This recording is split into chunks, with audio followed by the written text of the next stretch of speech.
बिस्मिल्लाहिर्रहमानिर्रहीम। रोने से खामोश कराने का सफ़र। पहले जो आंचल में छुप जाया करती थी, आज किसी को आंचल में छुपा लेती हैं।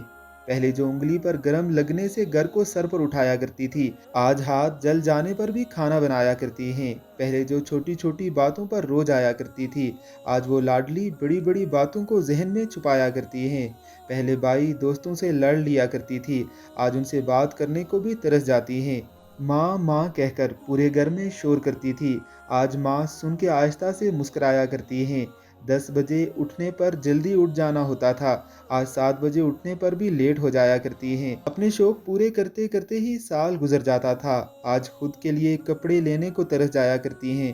सारा दिन फारग होकर भी मसरूफ बताया करती थी, अब पूरा दिन काम करके काम चोर कहलाया करती हैं। एक इम्तिहान के लिए पूरा साल पढ़ा करती थी, अब हर रोज़ बगैर तैयारी के इम्तिहान दिया करती हैं। न जाने कब किसकी बेटी किसकी माँ बन गई, कब बेटी माँ के सफ़र में तब्दील हो गई, कुछ पता नहीं।